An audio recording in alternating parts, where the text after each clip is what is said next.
TTD EO Anil Singhal బదిలీ వెనుక ఏం జరిగింది, అసలు బదిలీ అవడానికి ప్రధాన కారణం ఏంటి? సిట్ ఒక విషయాన్ని అయితే తెలిసింది. అదేంటంటే తెలుగుదేశం పార్టీ హయాంలోని బోలే బాబా అనే సంస్థ ఎంటర్ అయింది అనేది. అంతకుముందు తెలుగుదేశం పార్టీ హయాంలో ఈ బోలే బాబా సంస్థ పేరు హర్ష్ డైరీ. 2018 ఏప్రిల్ నెలలో, అంటే తెలుగుదేశం పార్టీ అధికారంలో ఉన్నప్పుడు కూడా ఇదే అనిల్ సింఘాల్ గారు ఈవోగా ఉన్నారు. సిట్ తెలిసింది ఏంటంటే ఈ ఈవో సింఘాల్ గారే ఆ రోజు ఈ హర్ష డైరీకి సంబంధించి అంత సామర్థ్యం ఉందా లేదా అన్నది పరిశీలించేందుకు ఒక కమిటీని నియమించారు.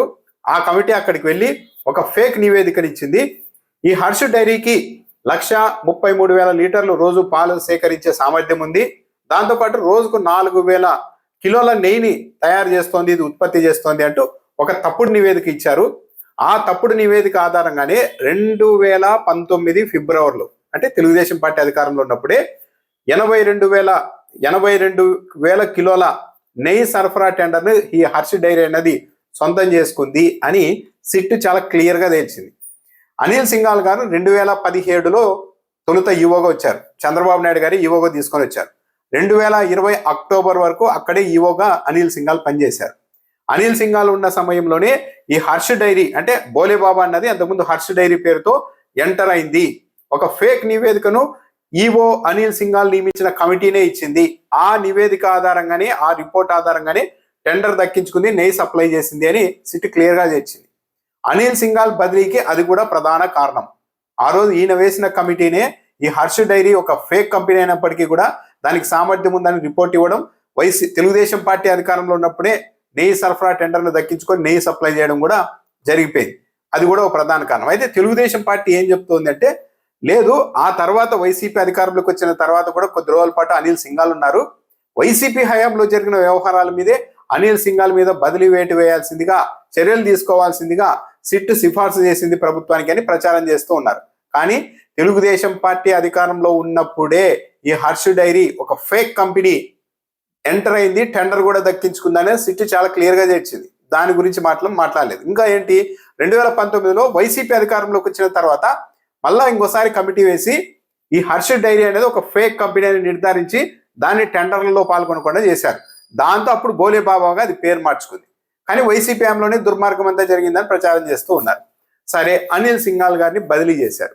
ఈ అనిల్ సింఘాల్ని బదిలీ చేసిన విషయంలో రాష్ట్ర ప్రభుత్వం వ్యవహరిస్తున్న తీరు, టీటీడీ చైర్మన్ పెట్టిన ట్వీటు చాలా భిన్నమైన అభిప్రాయాన్ని పబ్లిక్ లో కలిగిస్తూ ఉన్నాయి.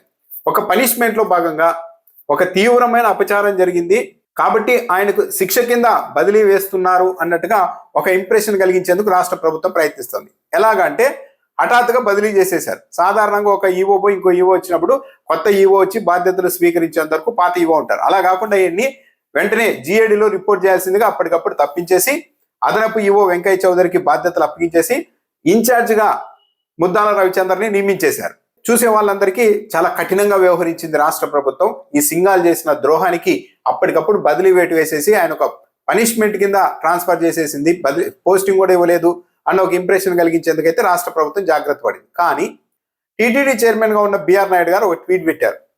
రాష్ట్ర ప్రభుత్వ ఆదేశాల మేరకు అనిల్ సింఘాల్ గారు బదిలీ అయ్యారు. ఈ సందర్భంగా అనిల్ సింఘాల్ కుటుంబ సభ్యులతో కలిసి శ్రీవారిని దర్శించుకున్నారు.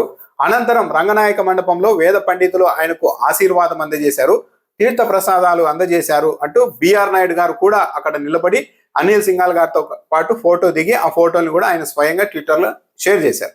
మరి నిజంగానే వీళ్ళంతా చెప్తున్నట్లు అనిల్ సింఘాల్ అనే వ్యక్తి ఈవోగా ఉన్న సమయంలో ఇంత ద్రోహం జరిగింటే, ఇంత నకిలీ జరిగి ఉంటే, మరి ఆయనకు మళ్ళీ వెళ్ళేటప్పుడు వేద మంత్రాలతో ఆశీర్వాదం ఇచ్చి స్వామివారి దర్శనం చేయించి టీటీడీ చైర్మన్ గారి పక్కనే ఉండి పట్టు వస్త్రాలు ఇచ్చి ఇంత చేసి ఎలా పంపించారు అంటే ఇక్కడే అర్థమైపోతుంది.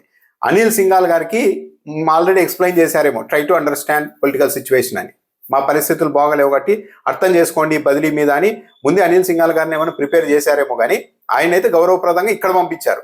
బయటికి మాత్రం ఇది ఒక బదిలీ వేటుగా ప్రచారం చేస్తూ ఉన్నారు.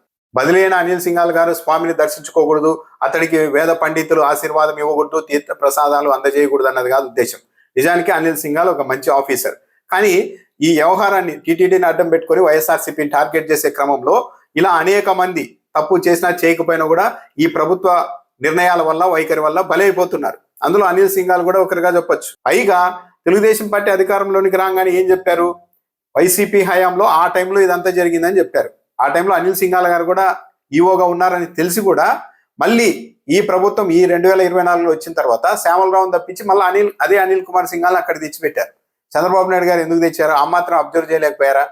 పైగా అప్పట్లో పవన్ కళ్యాణ్ గారు ఉత్తరాదికి సంబంధించిన ఉత్తర భారతదేశానికి సంబంధించిన అనిల్ సింఘాల్కి టీటీడీ ఈవోగా ఎలా పదవి ఇస్తారని అప్పట్లో ప్రశ్నించారు తెలుగుదేశం పార్టీ హయాంలో, వాళ్ళిద్దరి మధ్య డిస్ప్యూట్ ఉన్నప్పుడు. ఈసారి ఆయన అక్కడ నియమించినప్పుడు మాత్రం పవన్ కళ్యాణ్ గారు ఏమీ మాట్లాడలేదు. అంటే అప్పుడు కమ్యూనిజం నుండి సనాతనవాదం వైపు వచ్చారు కాబట్టి ఈసారి ఆయన మాట్లాడలేదు. అంటే సో మొత్తం మీద అయితే నిజంగానే అక్కడ ఘోరం జరిగిపోయింది అని ప్రజల్ని నమ్మించడంలో భాగంగానే అనిల్ సింఘాల్ బదిలీని కూడా ఒక హై డ్రామా మధ్య నడిపారు అన్నది ఇక్కడే అర్థమైపోతుంది.